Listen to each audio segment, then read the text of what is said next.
बिस्मिल्लाहिर्रहमानिर्रहीम। तमाम तारीफ़ें उस रब्बुल इज़्ज़त के लिए जिसकी तरफ हम सबको लौट कर जाना है और जिसके हुज़ूर हम सबको एक दिन पेश किया जाएगा।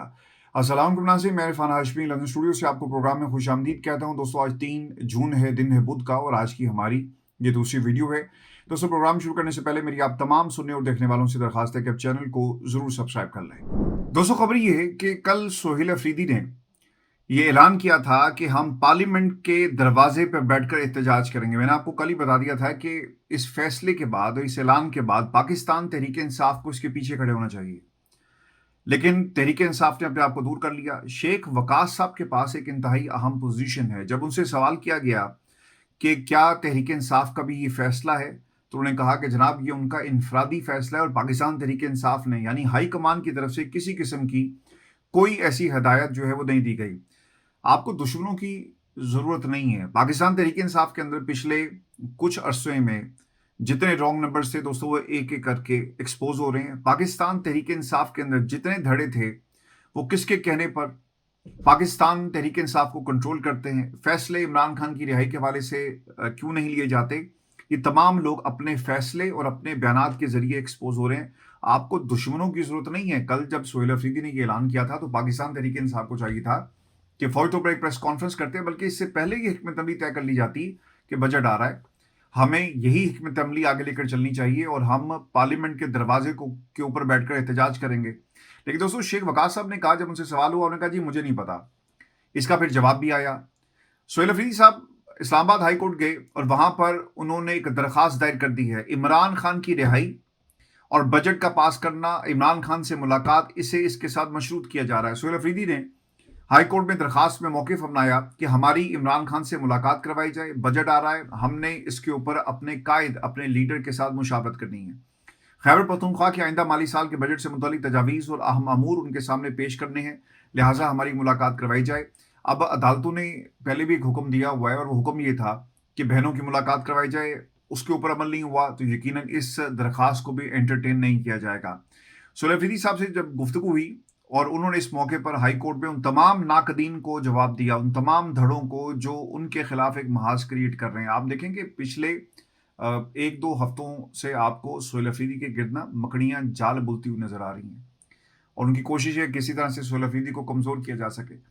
लेकिन बड़ी जहानत के साथ सोहेल अफरीदी इनका जवाब दे रहे हैं। हाई कोर्ट में गुफ्तगू करते हुए सोहेल अफरीदी ने कहा कि इमरान खान पीटीआई के ताहयात चेयरमैन हैं।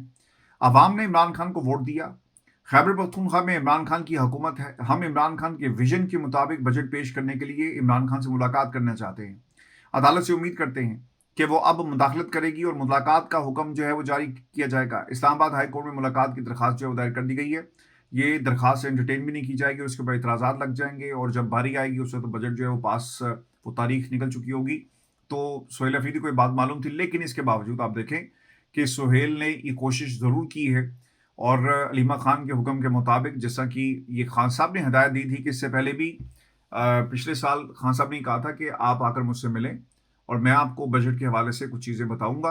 आपने उसे वैसे ही करना है। उस दिन से लेकर आज तक खान साहब की बजट अमूर के ऊपर या वैसे मुलाकातें नहीं करवाई गई। दोस्तों, सोहेल अफरीदी ये भी कहते हैं कि ये लोग मुल्क में आधार की फैलाना चाहते हैं। हम 10 तारीख को इजलास के दौरान पार्लियामेंट के सामने एहतजाज करेंगे। खैबर पख्तूनख्वा को इमरान खान का साथ देने की सजा दी जा रही है। 30 अरब रुपए पुलिस पर खर्च कर रहे हैं। वफाक हमारे पैसे काट रही है। मौजूदा हुक्मरानों की वजह से खैबर पख्तूनख्वा में दहशतगर्दी बढ़ गई। खैबर पख्तूनख्वा के साथ सुतेली माँ जैसा सलूक किया जाता है। 12 अरब के जहाज सामने आया, लोग खुदकुशी करने पर मजबूर। इमरान खान को जेल में रखना और गिलगित इंटरेस्ट है।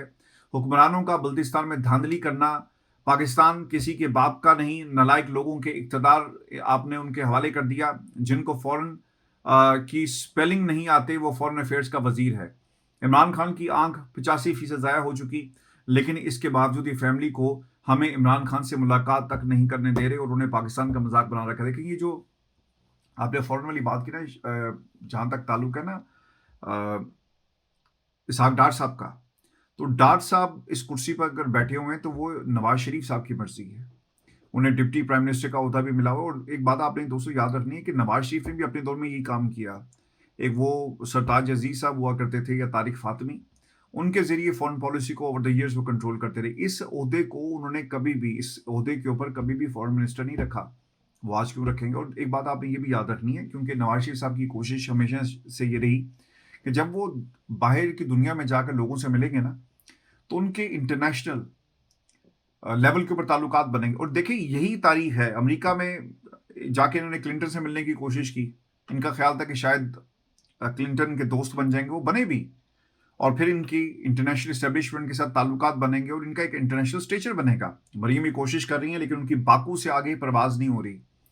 और जहाँ तक बिलावल का ताल्लुक है, वो भी ये कोशिश कर रहा है। तो सियासी जमातें करती हैं। डार साहब का यहाँ पे बैठना एक तरह से उन्होंने नजर रखी हुई है। अच्छा, एस्टेब्लिशमेंट क्या पैगाम पहुंचाती है, अच्छा पाकिस्तान की हुकूमत कहाँ स्टैंड करती है। तो नवाज शरीफ को अपना काबिल भरोसा एक बंदा चाहिए था, तो इसलिए उनको वहां पर रखा हुआ है।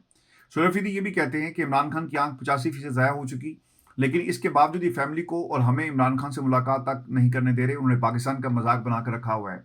सुलफीदी का शेख वकास साहब को जवाब जी, और इस जवाब में उन्होंने कह दिया, ये बरसों ने बड़ा इंपॉर्टेंट जवाब है, और इससे वो तमाम लोग जो सुहेल अफरीदी के खिलाफ साजिश करें, ये उन तमाम लोगों को भी जवाब है। और सुहेल अफरीदी साहब ने शेख साहब को क्या जवाब दिया कि खैबर पख्तूनख्वा की हुकूमत फैसलों में आज़ाद हूँ। दूसरा, शेख वकास वहां आ सकते हैं तो शिरकत करें, वरना किसी की आलाकारी ना करें। ये MNAs MPs का एहतजाज है। शेख वकास साहब वहां पर आएँ अगर आपने आना है। और शेख वकास साहब ने रात को जी कहा था कि पार्टी की सतह पर अभी किसी धरने का डिसाइड नहीं हुआ। पहले भी हमारे दोस्त कुछ ऐसे ऐलान कर देते हैं, फिर पार्टी उनका भरम रखती है। और सुहेल अफरीदी ने बजट के मौके पर 10 जून को धरने की बात की। तो ये उनका ख्याल था, लेकिन इसका बाकायदा तौर पर जवाब आ गया कि जनाब तुसी आने आओ, नहीं आना ना आओ, लेकिन ये इमरान खान की रिहाई की तहरीक है। देखें, अगर आप इफ्स एंड बट्स में पड़ जाएंगे तो नतीजा क्या निकलेगा? वही जो हालात इस वक्त पाकिस्तान तहरीक इंसाफ के अंदर है। आपको दुश्मनों की जरूरत नहीं है, आपके अंदर ही बहुत सारे लोग बैठे हुए हैं। दोस्तों, पाकिस्तान में आपको ना बहुत सारे रॉन्ग नंबर्स मिलेंगे। तहरीक इंसाफ के अंदर भी रॉन्ग नंबर्स हम इनकी निशानदेही करते रहते हैं, और अक्सर तहरीक इंसाफ के दोस्त जो धड़े हैं ना, नाराज हो जाते हैं। अलीमीन गंडापुर का एक धड़ा जो है वो नाराज हुआ है। हमारे दोस्त हैं अमेरिका में, उनके वो लंगोटिया यार हैं। उनका फ़ोन अक्सर आ जाता है कि जनाब आप देखें अलीमीन गंडापुर को आपने बहुत तनकीद का निशाना बनाया वगैरह वगैरह। ठीक है जी, ये दोस्तियाँ निभाने का वक्त नहीं है। वो आपकी दोस्तियाँ होंगी, लेकिन कोई पाकिस्तान का भी तो दोस्त बने, पाकिस्तान की आवाम का भी कोई दोस्त बने। दोस्तों, जहाँ पर तहरीक इंसाफ के लोग एक्सपोज हुए ना, वहीं पर इस हुकूमत में बैठे हुए लोग भी मुकम्मल एक्सपोज हो गए हैं। आप इन्हें बगैर कपड़ों के सियासी तौर पर देख सकते हैं। और इस्टेब्लिशमेंट होनी चाहिए, इस्टेब्लिशमेंट को हम मजबूत करेंगे। पाकिस्तान की इस्टेब्लिशमेंट के बगैर अगर हमें 78 बरस पहले ये सपोर्ट मिल जाती तो आज पाकिस्तान एशियन टाइगर बन जाता। ये आपने पिछले 1-1.5 बरस के अंदर ये तमाम स्टेटमेंट सुनी। ख्वाजा साहब इसको लीड कर रहे हैं, और अब एक और शख्सियत नून लीग से वो भी मैदान में आ गई, और उन्होंने क्या कहा? पहले जरदारी साहब ने कहा कि हमें इस्टेब्लिशमेंट के हाथ मजबूत करने, अब तारिक फजल चौधरी साहब भी मैदान में आ गए।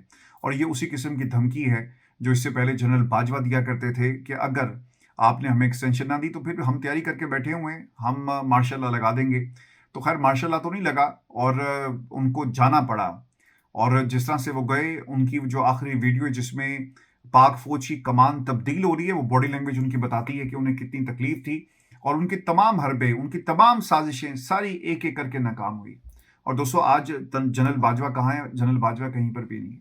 जनरल बाजवा लोगों की तनकीद के अंदर भी नहीं है। जनरल बाजवा को इस तरह पाकिस्तान की आवाम ने रद्द किया, और हर जनरल का यही हाल होता है। अब तारिक फजल चौधरी साहब जो खुद फॉर्म 47 की पैदावार हैं, ये उन 3 नशिस्तों में से एक नशिस्त के ऊपर जीते जो इस्लामाबाद की नशिस्त थी। तारिक जो महमूद जहांगीरी साहब थे, उन्होंने फैसला दिया, वो तैयार बैठे थे कि हम फोरेंसिक करवाएंगे। उसके बाद जो उनके साथ हुआ वो पूरी कौम ने देखा। अब तारिक फजल चौधरी साहब क्या कह रहे हैं कि नून लीग के अहम वजीर तारिक फजल चौधरी ने सवाल जब उनसे हुआ कि बिलावल भुट्टो तो कह रहे हैं कि असम्बली 1 या 2 बार ही तरमीम कर सकती है, इससे ज़्यादा नहीं होनी चाहिए। तारिक फजल चौधरी ने कहा, इसका जवाब दिया कि आइन में तरमीम आइन मुअत्तल होने से तो काफ़ी बेहतर है। यानी इन सबको भी पता है कि अगर तरमीम नहीं होगी और सियासी जमातें रजामंदी का इजहार नहीं करेंगे तो पाकिस्तान के अंदर आइन को मुअत्तल करके एक मर्जी की हुकूमत बना दी जाएगी। देखें, आपने सब कुछ उनके हवाले कर दिया। जब रेजिस्टेंस का, मज़ाहमत का वक्त था तो उस वक्त लोगों ने हथियार डाल दिए। अब जंग से वापसी पर आप हथियार उठाएं जब दुश्मन आपको मुकम्मल तौर पे तबाह करके निकल गया, जमहूरियत को मुकम्मल तौर पे बलडोज कर दिया गया। और दोस्तों, अगर आपको याद हो तो अचकजई साहब ने जब सवावी में लोग धरना देकर बैठे हुए थे तो उन्होंने ये बड़ा एक दो टोक पैगाम पहुंचा दिया था कि अगर इसके नताइज उल्टे सीधे हुए और इमरान खान की रिहाई के ऊपर कोई जो मुज़ाकराती अमल हमने शुरू किया हुआ है इस पर असर पड़ता है तो इसकी ज़िम्मेदारी आप लोगों पर होगी और मैं इसकी ज़िम्मेदारी नहीं लूँगा। तो जो कुछ हुआ है जी पिछले 2 माह के अंदर, ढाई माह में, जब से चकज़ई साहब को इस कुर्सी पर बिठाया गया इमरान खान के हुक्म के मुताबिक, हमने किसी तहरीक को होते हुए नहीं देखा। हाँ, ये ज़रूर हुआ कि पिछले कुछ हफ्तों से, जब से चकज़ई साहब स्टेटमेंट्स दे रहे हैं, उनके ऊपर एक मुकदमा दर्ज हुआ और तहरीक-ए-तहफ़्फ़ुज़ पाकिस्तान ने उसकी मज़म्मत भी की। लेकिन जब इमरान खान की रिहाई की बात आती है, आपको किसी लेवल पर कोई हिकमत अमली नज़र नहीं आती और यहाँ पे सारे चौधरी बने हुए हैं। यानी अगर अचकज़ई की मर्ज़ी के बगैर किसी तहरीक का ऐलान किया जाएगा, तो अचकज़ई साहब नाराज़ हो जाएंगे। आपको एक बात याद रखनी है, उन तमाम दोस्तों को जो तहरीक-ए-इंसाफ के अंदर हैं, बाहर हैं, कि जहाँ पर ताकत है ना, लोग उस तरफ ही देखेंगे। अली मीन गंडापुर कहा करता था कि ये मेरी अकेले की ज़िम्मेदारी नहीं है, क्योंकि लोग उसकी तरफ इसलिए देखते थे कि वो एक सूबे का सरबराह है। उसके पास वसाइल हैं, उसके पास ताकत है, उसके पास मशीनरी है, उसके पास लोग हैं। इन तमाम वसाइल को बरूए-कार लाकर इमरान खान की रिहाई के लिए कोशिश की जा सकती है, इसलिए अली मीन गंडापुर से गिला किया गया। अब सोहेल अफरीदी भी उसी पोज़ीशन में हैं। अगर सोहेल अफरीदी ये काम नहीं कर सकते, तो ऑब्वियसली लोग उनसे सवाल करेंगे और अब उन्हें ये एहसास हो गया है कि हमें इमरान खान की रिहाई के लिए कुछ ना कुछ ज़रूर करना है। दोस्तों, चेयरमैन पार्टी का कौन है? गौहर, लेकिन उसके पास इख्तियार नहीं है, उसकी पार्टी में कोई नहीं सुनता। वो अपनी सर्वाइवल की जंग लड़ रहा है, अंदर भी बाहर भी। और लोग उससे ही गिला नहीं करते कि अचकज़ई के साथ तुम बैठकर तहरीक क्यों नहीं चलाते। अचकज़ई से इसलिए गिला करते हैं क्योंकि वो अपोजिशन लीडर है और ये कुर्सी खान साहब की अमानत है। अगर सोहेल अफरीदी पर तनकीद होती है तो इसलिए होती है क्योंकि ये कुर्सी इमरान खान की अमानत है और उसके पास ताकत है और उस ताकत का इस्तेमाल करते हुए कोई लाएमल बनाएगा। तो जहां पर ताकत होगी वहीं पर तनकीद भी होगी और उन्हीं से सवाल होगा। और दोस्तों, जो मेजर डेवलपमेंट ये हुई है कि रात पाकिस्तान तहरीक इंसाफ की क़यादत को ये पैगाम भेज दिया गया है कि अगर आप इमरान खान की रिहाई का बोझ नहीं उठा सकते, कोई हिकमत अमली नहीं दे सकते, तो फिर आपको इन ओहदों से अलग हो जाना चाहिए। और फिर दूसरी बात, जो सोहेल अफरीदी ने जो सख्त अल्फाज इस्तेमाल किए, रिपोर्ट ये हो रहा है, पेशावर के जो सहाफ़ी ये बताते हैं, 2 लोगों से मेरी बात हुई, कि सोहेल अफरीदी ने ये एक सख्त पैगाम उन कायदीन को भेजा है जो पिछले 3 बरसों में इमरान खान की रिहाई के लिए कुछ नहीं कर सके। और दोस्तों, मैं आपको याद करवाना चाहूँगा वो वीडियो जिसमें सोहेल अफरीदी, सलमान अकबर राजा, बैरिस्टर गौहर, अचकज़ई बैठे हुए थे। एक प्रेस कॉन्फ्रेंस की गई, अल्लामा राजा नासिर अब्बास साहब भी उसमें मौजूद थे और ये कहा गया कि जनाब, इमरान खान की सेहत के हवाले से जो खबरें बाहर आ रही हैं, इसमें हकीकत नहीं है। वो बिल्कुल ठीक हैं, लेकिन उसके बाद वक्त ने ये साबित किया, पाकिस्तान मुस्लिम लीग नून की हुकूमत, सरकार, रियासत, एस्टेब्लिशमेंट की तरफ से जो कुछ हुआ, इन तमाम हथकंडों ने साबित किया कि इमरान खान की आंख ज़ाया हो गई। सलमान सफदर जाकर मिले खान साहब से, 85% जो आंख ज़ाया हुई, इनके अपने रिकॉर्ड के अंदर ये तमाम चीज़ें मौजूद हैं। और फिर उन तमाम कायदीन को भी बड़ा वाज़ेह पैगाम दे दिया कि अब हमारे पास वक्त बहुत कम है। अल्फाज क्या थे ये मैं आपको बता देता हूँ। सोहेल अफरीदी ने क़यादत को दो टोक कह दिया कि इमरान खान की रिहाई के लिए जो भी करना है अब वो करेंगे। मुज़ाकरात के खेल से मजीद वक्त ज़ाया नहीं किया जा सकता। जुनैद अकबर भी सोहेल अफरीदी के इस फैसले के साथ हैं और महमूद खान अचकज़ई को ये पैगाम भेज दिया कि अब देखना ही होगा कि अचकज़ई साहब जो हैं, अब वो तहरीक चलाते हैं या नाराज़ होकर चादर लपेट कर घर बैठ जाएंगे। क्योंकि इससे पहले यही हुआ ना, उन्होंने कहा जी कि अगर आपने मेरी बात नहीं मानी तो फिर जो भी नताइज होंगे इसके जिम्मेदार आप लोग खुद होंगे। और दोस्तों, आपको खबर ये भी देखिए, फॉरेन फंडिंग केस की जी समाअत हुई है। इमरान खान और दीगर मुलजिमान के खिलाफ फॉरेन फंडिंग केस की समाअत, फॉरेन फंडिंग केस के चलान की स्क्रूटनी मुकम्मल कर ली गई। अदालत ने फॉरेन फंडिंग केस की समाअत 11 जून तक मुलतवी कर दी है। ये केस भी उन्होंने जी तेजी से आगे बढ़ाना है और इसमें भी इमरान खान को सजा जो हो सकती है। और देखना ही होगा कि इस केस को बुनियाद बनाकर क्या पाकिस्तान तहरीक इंसाफ के ऊपर पाबंदी लगाई जाती है। नहीं, इरादे कुछ इनके इसी तरह के हैं और कल को ये भी मुमकिन है कि पाकिस्तान तहरीक इंसाफ का निशान और ये जमात का जो नाम है किसी और को दे दिया जाए। दोस्तों, आलिया हमजा केस के हवाले से भी मैं आपको अपडेट दे दूं। लाहौर हाई कोर्ट ने पाकिस्तान तहरीक इंसाफ की रहनुमा आलिया हमजा की 9 मई के मुकदमे में सजा मुअत्तली के लिए दरखास्त पर समाअत, अदालत ने दरखास्त पर समाअत बगैर कार्रवाई के 9 जून तक मुलतवी कर दी है। और लेट्स सी कि 9 जून के ऊपर 9 जून वाले दिन क्या होता है, ये इसी तरह धक्का दिया जाएगा। लोग ये तो खैर लाहौर का केस था, इनका ताल्लुक भी लाहौर से है, लेकिन वो लोग जो शहर से बाहर से आते हैं, वो कई कई घंटे की मसावत के बाद जब अदालत के दरवाजे पर पहुंचते हैं तो पता चलता है कि केस लेफ्ट ओवर हो गया है। तो ये काम सी रूटीन है। पाकिस्तान में अदालतें 9 मई के खासतौर पे केसेस के अंदर यही करें। मिलिट्री कोर्ट से जो फैसला आए उनके ऊपर कानून साजी नहीं हुई। मिलिट्री कोर्ट्स के ऊपर आप अपील नहीं कर सकते क्योंकि फैसले तहरीरी तौर पर रिकॉर्ड पे मौजूद नहीं है। तो ये एक तरीका है, अब निज़ाम ने इख्तियार कर लिया है कि पाकिस्तान में हमने किस तरह से जमहूर को सज़ा देनी है। तो मैं आपको एक खबर ये भी दे दूं, और पिछले मेरा ख्याल है कि 7 दिन हो गए हैं गिलगित बल्तिस्तान के इलेक्शन कैंपेन के अंदर। पाकिस्तान तहरीक इंसाफ एक तरफ इश्क इमरान, और दूसरी तरफ रोटी कपड़ा मकान, और फिर नवाज शरीफ साहब मुझे क्यों निकाला। ये 3 नारे हैं, ये 3 आपको एंगल्स नजर आएंगे इस पूरे इलेक्शन के। लेकिन पिछले, अगर आप देखें ना कि 2 दिनों के अंदर जब से बिलावल जरदारी ने तकरीरें शुरू की हैं, तो उसे ना अपना टारगेट नहीं मिल रहा कि वो किस पर तनकीद करे, किस पर तनकीद ना करे। मैंने आपको पहले कहा था कि जब ये तमाम मैदान में उतरेंगे ना, तो कारकर्दगी आपके पास दिखाने के लिए कुछ नहीं है। आपके पास तनकीद करने के लिए सामने कोई मुखालिफ भी मौजूद नहीं है। जिसके ऊपर आप तनकीद करेंगे, इमरान खान, वो जेल में है और पिछले 3 सालों से वो जेल के अंदर है, तो तनकीद किस पे होगी? आपकी हुकूमत के ऊपर, आपकी कारकर्दगी के ऊपर, आपकी इत्तेहादियों पर, या आपके लाने वालों पर। तो जब ये तकरीर करने लिखने बैठेंगे तो इनके पास अल्फाज नहीं होंगे। तो इन्होंने क्या किया है, आपस में एक नूरा कुश्ती कर रहे हैं। और दोस्तों, इसकी एक मिसाल आपके सामने है। इतलात हैं जी के पीपल्स पार्टी और नून लीग के दरमियान बजट के हवाले से एक मीटिंग हुई, जिसमें पीपल्स पार्टी को इत्तेमाद में लेने की कोशिश की गई, लेकिन बात नहीं बनी। इसलिए बजट की तारीख मजीद आगे बढ़ी है। रात मैंने बड़ी तफसील के साथ इस पर वीडियो की है। मैं दोस्तों माजरत चाहता हूँ, मैं इस वक्त स्टूडियो में मौजूद नहीं हूँ, और मैं ट्रैवल कर रहा हूँ, और मुझे ये वीडियो जो है अपनी ट्रैवलिंग में बनानी पड़ी। इसके लिए बहुत सारी माजरत। और नदीम अफजल चंद साहब का एक बयान ये भी आपके साथ शेयर कर देते हैं, और फिर एहसन इकबाल साहब, रस्तू साहब ने भी एक पैगाम दिया, और ये पैगाम जो था वो बिलावल जरदारी के लिए था। बिलावल ने काफ़ी बदतमीजी की। खैर, ये तू तड़ा करके बात करना, ये सियासतदानों को, और ख़ासतौर पे अगर आप पार्टी के सबसे बड़े लीडर हों, सरबराह हों, तो आपको ये बिल्कुल भी ज़ेब नहीं देता। उन्होंने बदतमीजी की। लेकिन एहसन इकबाल साहब ने जो प्रोजेक्ट्स इनके दौर में शुरू हुए या जिनके ऊपर काम हो रहा है, और जो नवाज शरीफ के दौर में उसका उन्होंने जिक्र किया बड़ी तफसील के साथ। तो वो प्रोजेक्ट्स कहाँ पहुंचे, कैसे हुए, ये अलग मामला है। लेकिन दोस्तों, जंग अब ये शुरू हो गई है कि सी पैक के पैसे से लाहौर में तमाम तरक्याती काम किए गए। ये ऑरेंज लाइन और बाकी जो जिक्र किया जाता है, नवाज शरीफ साहब और उनकी जमात इसका बाकायदा क्रेडिट लेने की कोशिश करती है। जो बुखारी साहब हैं, वो पीपल्स पार्टी के, वो आए और उन्होंने बड़ी तफसील के साथ इस पर बात की कि ये पैसा सी पैक का था, और सी पैक को स्टार्ट करने वाले हम हैं। तो यहाँ पर हर जमात के अंदर आपको एक चौधरी नजर आएगा, और चूंकि दिखाने को कुछ नहीं है ना। आप इस इलेक्शन में उतरे, आपके पास नारा नहीं था। रोटी कपड़ा मकान का नारा जो है वो आज भी आसफा भुट्टो लगा रही है, भुट्टो जिंदा है, ये नारे। तो आप क्या करेंगे? आप सिस्टम के अंदर से कुछ ऐसी चीजें निकालेंगे जो आप समझते हैं कि उस पर आपका हक है, और आप उसे एक्सप्लॉइट करेंगे, आप उसे बयानी के तौर पर इस्तेमाल करेंगे। यही नईर बुखारी साहब ने किया, यही तमाम लोग आपको पीपल्स पार्टी में खास तौर पे करते हुए नजर आ रहे हैं। दोस्तों, नदीम अफजल चंद साहब का एक बयान हुई, कहते हैं कि पंजाब पुलिस की गिलगित बल्तिस्तान में तैनाती बड़ा सवालिया निशान है।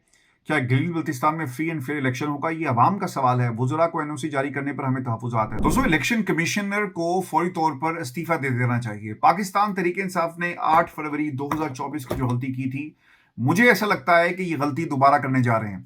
पाकिस्तान तहरीक इंसाफ को फौरी तौर पर इस मामले को टेकअप करना चाहिए। गिलगित बल्तिस्तान की क़यादत को टेकअप करना चाहिए। आपको गिलगित बल्तिस्तान में इलेक्शन कमीशन के दफ्तर के बाहर धरना देना चाहिए। इसके नताइज कुछ भी हो चुके, उन्होंने आपको हराने का इंतजाम कर लिया। अगर आपने ये प्रेशर आज बिल्टअप ना किया, तो आपको 8 फरवरी 2024 वाला एक्शन रीप्ले होता हुआ नजर आएगा, जब पाकिस्तान की आवाम के वोट के ऊपर डाका डाला गया, रात की तारीकी में डाका डाला गया। अब देखें, ये गिलगित बल्तिस्तान की जो जोग्राफी है, इसको आपको समझने की जरूरत है। इसका इलेक्शन के नताइज से बड़ा गहरा ताल्लुक है। बहुत सारे ऐसे देहात हैं जो बहुत दूर दराज हैं, जहां पर धांधली होगी, जहां पर जो आखिरी गांव है ना गिलगित बल्तिस्तान का, वहां पर अगर 40-50 वोट हैं, वो 40-50 वोट भी डिसाइसिव फैक्टर बन सकते हैं, और आपको अपने वोट की हिफाजत करनी है। 8 फरवरी को पाकिस्तान की आवाम ने वोट दिया, इनकलाब बर्पा हुआ। लेकिन क्या गिलगित बल्तिस्तान में जिसका इनकलाब बर्पा होने वाला है, इनकलाब आने वाला है वोट की ताकत से, जो हमें ग्राउंड से रिपोर्ट्स आ रही है, लेकिन क्या पाकिस्तान कि अवाम और गिलगित बल्तिस्तान का जो नौजवान है वो अपने वोट की हिफाजत कर सकेगा? ये सबसे अहम सवाल है। जब इस इदारे को मुकम्मल तौर पे तबाह कर दिया गया, तब कहा जा रहा है कि हथियार उठा लो। तो वो कहते हैं कि जनाब, अब देर हो गई है, बेहतर ये है कि हम अपना वक्त गुजारें। नवाज शरीफ साहब घर में बैठे हैं, बेटी मजामत नहीं कर सकती। नवाज शरीफ साहब इस उम्र में पुराने किस्से तो आपको याद करवा सकते हैं, 1972 में क्या हुआ, 71 में क्या हुआ, 65 में क्या हुआ, और 2017 में क्या हुआ, लेकिन वो एहतजाज मटीरियल अब बिल्कुल भी नहीं है। दोस्तों, मैं आपको एक खबर ये भी दे दूं, और एक वजीर साहब मजीद एक्सपोज हुए हैं। आजकल ना ये मौसम है शायद एक्सपोज होने का, कोई जमहूरियत के नाम पे एक्सपोज हो रहा है, कोई पाकिस्तान के ताकतवर हलकों के साथ यारी लगाकर एक्सपोज हो रहा है, कोई अपने बयानात के ज़रिए एक्सपोज हो रहा है और लगारी साहब भी उनमें से एक हैं। लाइव टीवी पर उनका झूठ जी पकड़ा गया। अवैस लगारी साहब ये कहते हैं कि बिजली सस्ती हुई है। गुज़श्ता साल ज़्यादा महंगी थी, लेकिन आज बिजली आपको सस्ती होती हुई नज़र आ रही है। अब इसका अगर एक कंपैरिजन आप कर लें तो आपको पता चलेगा कि लगारी साहब कितना सच बोल रहे हैं। हुकूमत का अपना इदारा तस्लीम कर रहा है। ये फिगर्स देखें जी कि मई 2025 में के मुकाबले में मई 2026 में बिजली 36.47% महंगी हुई। वजीर साहब बजिद हैं कि बिजली सस्ती हुई, जबकि जो बिल आ रहे हैं गुज़श्ता साल से दुगने हैं। लगारी साहब ने मजीद कहा कि पंजाब के डेस्कोस जो पौने 200 अरब का नुकसान कर रहे थे, अब वो खसारा 5 अरब तक आ जाएगा। इनसे सवाल हुआ कि डेस्कोस प्राइवेट कब कर रहे हैं, तो अवैस लगारी साहब ने कहा कि पहले मुझे आप मुबारक तो दें।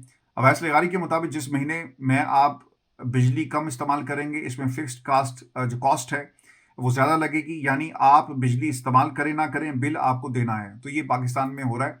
अच्छा, ये ना बाहर भी इस किस्म का एक टैरिफ मौजूद है। ये ना बाहर के मॉडल्स को ले लेते हैं, आपको ना एक फिक्स बिल आता है।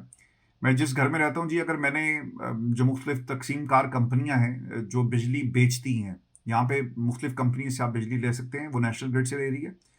तो आप कोई अगर आप कहते हैं ना कि मैंने महीने का 50 पाउंड देना है बिल, तो आपको इस तरह का ना इससे मिलता जुलता कोई टैरिफ दे दिया जाएगा, आपका बिल इतना ही आएगा।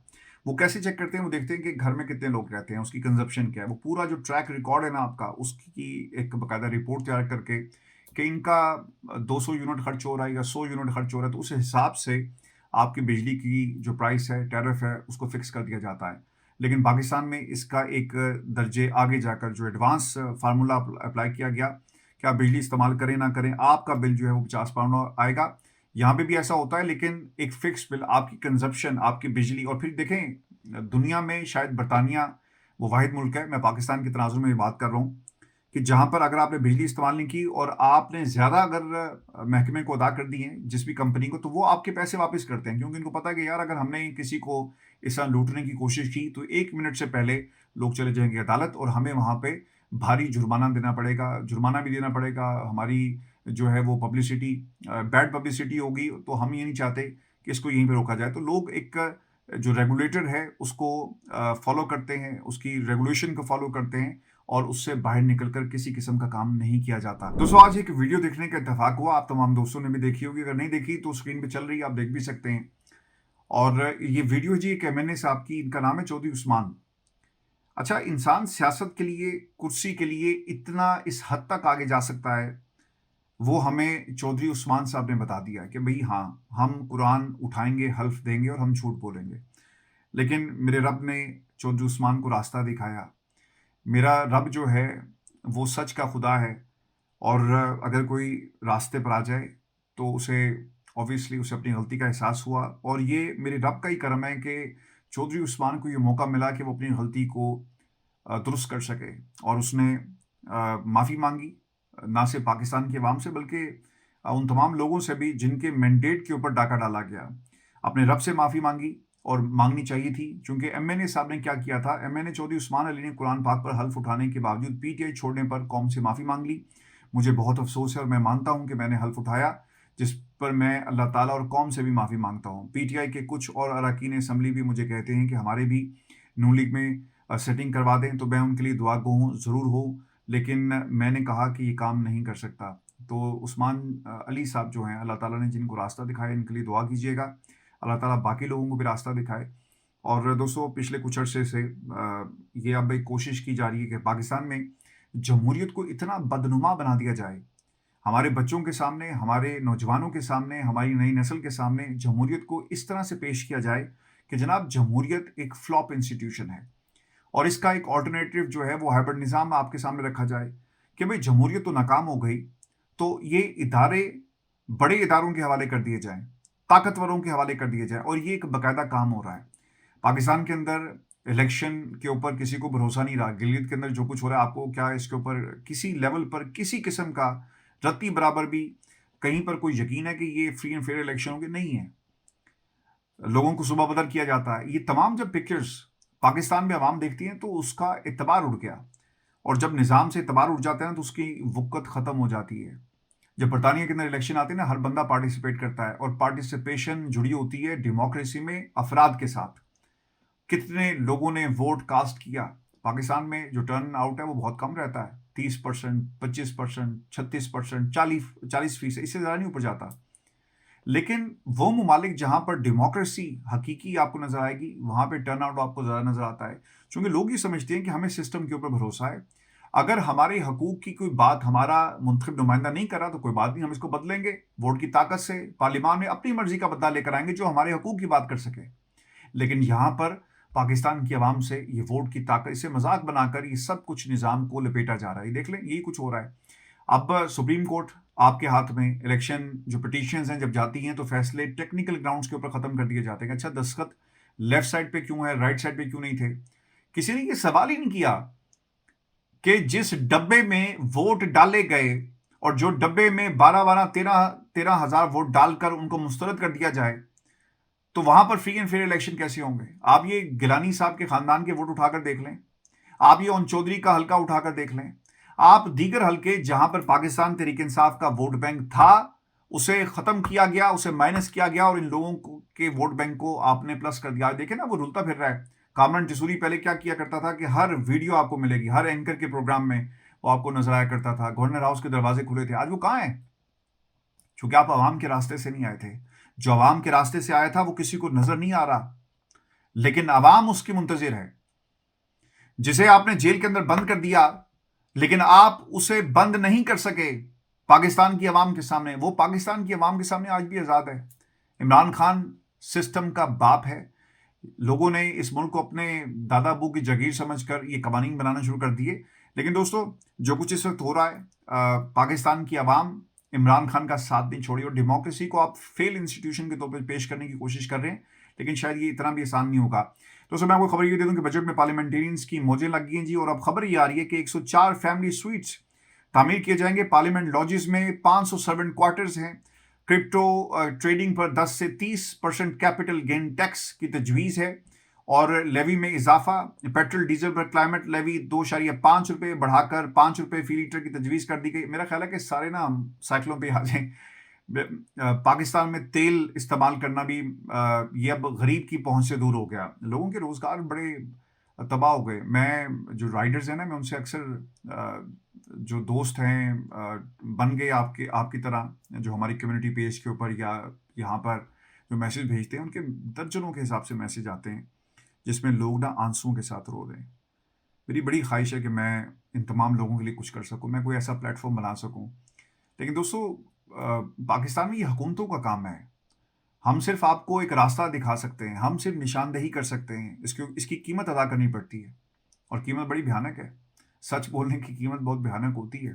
किसी को उसका आईना दिखाना और उसकी शक्ल दिखाना, वो कैसा दिखता है ये बताना बहुत ही महंगा पड़ जाता है, लेकिन ये काम हम करते रहेंगे। पाकिस्तान के अंदर गरीब एक बार फिर कीमत अदा करने जा रहा है जी इस बजट में, और आवाम पर 220 अरब रुपए के नए टैक्सेस लगाने का फैसला कर लिया गया। ताजरों की सालाना 20 करोड़ रुपए सेल पर 25,000 रुपये जो फिक्स टैक्स लगा दिया जाएगा और जीएसटी की शरह 18 से बढ़ाकर 19% की जा रही है।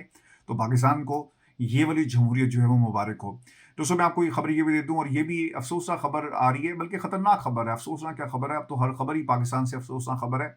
IMF की एक डिमांड ये आ गई है कि पाकिस्तान की आवाम के ऊपर मजीद टैक्स जो है लगाया जाए, और जिस तरह लेवी आपने पेट्रोल पर लगाई इसी तरह गैस के ऊपर भी लगाई जाए। तो इसके ऊपर लेट्स सी कि क्या होता है। अगर ये हो गया तो ये बहुत ही ख़तरनाक होगा। हुकूमत रेजिस्ट कर रही है, लेकिन आई डोंट थिंक सो कि हुकूमत रेजिस्ट कर सकेगी, क्योंकि हुकूमत के पल्ले कुछ नहीं है। फैसले यानी आपके जो शॉर्टफॉल थे, आपने उसका तरीका ये निकाल लिया कि टैक्स पाकिस्तान की आवाम पर लगा और इनसे पैसा लेकर अपने टैक्स फॉल को जो है हमने डेफिसिट को पूरा करना है। दोस्तों, मैं आपको ना आखिर में ईरान अमेरिका जंग के हवाले से खबर दे दूं। सबसे पहले हमने इसी प्लेटफॉर्म पे आपको बताया था कि जजीरा कुशम के ऊपर हमला किया गया, जो टेलीकम्युनिकेशन जो टावर था उसको टारगेट किया गया। उसके बाद कवैत में जी बड़ी तबाही हुई है, और पाकिस्तानी इनकलाब के मुताबिक जजीरा कुशम में कम्युनिकेशन टावर पर अमेरिका ने हमला किया, जिसके जवाब में अमेरिकी अड्डों को निशाना बनाया गया। पाकिस्तानी इनकलाब ने अमेरिकी 5th फ्लीट हेडक्वार्टर, एयरबेस और हेलीकॉप्टर्स को निशाना बनाया। पाकिस्तानी इनकलाब के मुताबिक कार्रवाई अमेरिकी हमलों के जवाब में की गई।